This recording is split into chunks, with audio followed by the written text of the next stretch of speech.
Good day, everyone. Today, we will present a topic about language, focusing first on pragmatics and then on language registers. I am Zenia Luis Liday, together with my co-presenter, Kisha Chin Bigay. Pragmatics is the study of language in real-life situations. It focuses on how context, speaker intention, and social norms influence meaning going beyond the literal words.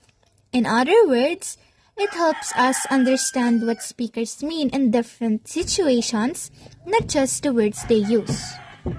This shows how pragmatics helps us interpret indirect speech, hints, and vague statements naturally in context. For example, if someone says it's getting late, they may be hinting that it's time to leave, not just stating the time. Next, saying I'm fine with a sarcastic tone could mean the opposite of what is said. And lastly, asking, "Can you pass the salt?" is literally a question about ability, but pragmatically, it's a polite request. Pragmatics also includes concepts like speech acts and implicature, which I will explain next. There are 6 major areas of pragmatics: the speech acts, implicature, relevance theory, conversational maxim, deixis, and politeness. Let us know what is the meaning of speech acts. Speech acts are the concept and linguistic that study how speech not only conveys information but also performs actions. Do you still remember the 3 types of speech act back in your senior high school? Let us recall them in next slide. The first type of speech act is the locutionary.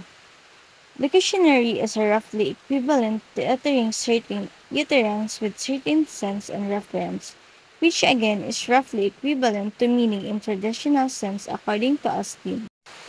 For example is, "It's so dark in this room." This sentence refers to the lighting of the room. The second one is illocutionary. It is reformed by the communicative force of an utterance, such as promising, apologizing, or offering. According to Yule, this act is also called the act of doing something and saying something. Let's look at the first example. It states that it's so dark in this room, which means the first sentence shows a request to switch the light on. The last one is perlocutionary. Hafford and Hesley state that perlocutionary act is the act that is carried out by a speaker when making an utterance causes in a certain effect on the hearer and others. Perlocutionary act is also the act of offering someone. For example is, "It is so dark in this room." This uttered by someone while switching the light on. Let's proceed now to Searle's classification of speech acts.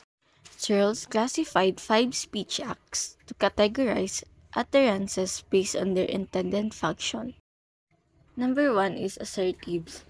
Assertives is a speech act that states or describes something. Its purpose is to convey information or assert a belief. For example, is saying, "The sky is blue." Number 2, directives. Directive states that trying to get someone to do something. The purpose is to influence the listener's behavior. For example, saying, "Please sit down." Third one is commissives. Speech acts that commit the speaker to future action. The third one is commissives. This is the speech act that commit the speaker to a future action. The purpose is to promise or pledge to do something. For example is saying, "I promise to help." Number 4 is expressive. It expresses feelings or attitude. This is used to communicate the speaker's emotional state. For example, saying, "I'm sorry." The last one is declarations. This speech act that change the reality.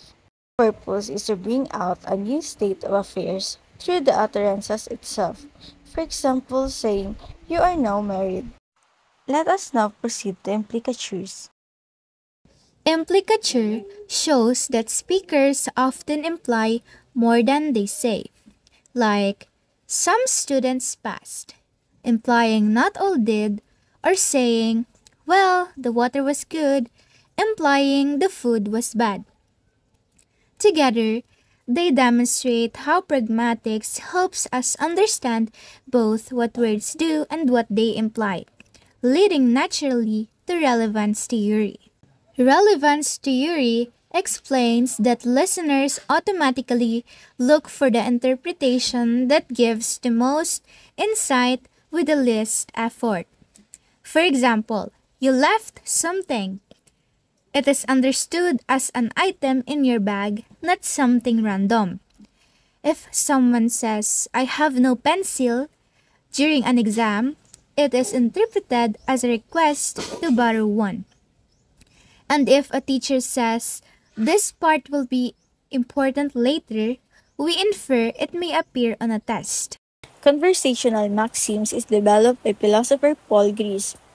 It means that set of principles that guides how people communicate effectively and cooperatively in conversations. These maxims assumes that participants in a conversation try to be truthful, informative, relevant, and clear. By following these maxims, speaker and listeners can better understand each other's intentions and meaning. The maxim quantity provide enough information to satisfy the current purpose of the conversation. For example, I need a medium-sized bag for shipping. This adheres to the main maxim by providing the specific size required without excessive detail. Maxim of quality. This maxim aims to be truthful and honest in contributions. For example, the meeting starts at 9 a.m. These follow the maxim by providing information considered accurate and truthful. Maxim of relation. This maxim is stick to the subject being discussed and avoid irrelevant tangents. For example, regarding your question about the project deadline, we'll discuss it in the team meeting tomorrow. This sentence maintains relevance by addressing the specific topic raised. The last maxim is the manner. This aims to be orderly, be clear, concise, and well organized in speech. For example, could you please explain the step one by one? By asking for a clear, orderly explanation, this adheres to the maxim of manner. Let's go now to the fifth major areas of pragmatics, the Dexis. The Dexis is like having a set of linguistic pointers in your conversations. These pointers, words like here, there, this, and that, don't have fixed meanings. Instead, they rely on the context of the conversation to make sense. The examples state that, I will meet you there. In this sentence, there is a dictic expression that relies on the context to indicate a location relative to the speaker and listener. Politeness in linguistics is all about speaking in a way that shows respect and consideration for others. It's about making people feel comfortable and valued in a conversation. For example, if this is saying po and opo in Tagalog to respect elderly. Additional is the perceptions. Perceptions are assumptions or beliefs that we accept as true or known before we even say something. They are like hidden facts that are built into what we say. For example is, do you still have the book with you? This sentence assumes that the listener previously had the book or usually carries it. Let us now proceed to language register. Language register indicates how formal or informal our speech or writing is. Martin Jones in 1961 classified five main types: the frozen, formal, consultative, casual, and intimate. Understanding this will help us communicate appropriately in formal ceremonies, professional settings, classrooms, social interactions, or private conversation with our close friends and family. Let us now tackle the type of languages register proposed by Martin Jones. Number one is the frozen. It is the most formal type of language and remains unchanging. It often consists of memorized ceremonial expressions. In the Philippine context, example includes reciting the Panatang Makabayan in school, singing the national anthem Lupang Hinirang during flag ceremonies, or taking official oaths. These examples show how frozen register demonstrate respect, tradition, unity, and national pride, as the words are consistent and rarely altered. The formal. The formal is used in professional and academic contexts. It is polished, structured, and avoids slang, colloquial expression, or contradictions. For example, a business letter saying, "We are pleased to inform you that your application has been approved," demonstrate formal register, conveying authority, professionalism, and clarity, ensuring the message is taken seriously. Next is the consultative. It is a semi-formal and interactive. It is used when explaining, advising, or giving instructions. For instance, a teacher telling a student, "Remember to submit your project by Friday to avoid penalties." This uses consultative register to provide guidance politely and clearly. This register allows interaction between speaker and listener without being overly formal. Number 4 is casual. It is an informal and relaxed, mostly used among friends or peers. It includes slang, colloquial expressions, and simpler grammar. For example, saying, "Hey, wanna hang out later?" is casual register, communicating in a friendly, easygoing way suitable for social interaction with peers. The last one is intimate. It is a highly personal and used in private communication with family, partners, or very close friends. It often includes affectionate expression or private vocabulary. For instance, saying, "Love you, see you tonight." It demonstrates intimacy and trust, suitable for personal conversation where familiarity and emotional connection are key. Additional is the informal. It includes slang words, and it is a casual and continual changing. We use it when we talk to others and when you look at your text messages.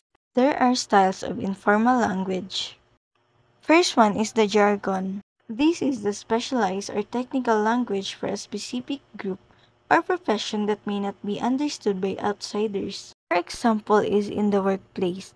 Hard copy is a physical printout of a document rather than electronic version. Colloquial, it is determined by where you grew up. Colloquialism are informal words that vary from region to region. For example, when you say, "I wanna" instead of "I want to," "I'm gonna" instead of "going to," "fam" instead of "family," "y'all" instead of "you all." Lastly is the slang.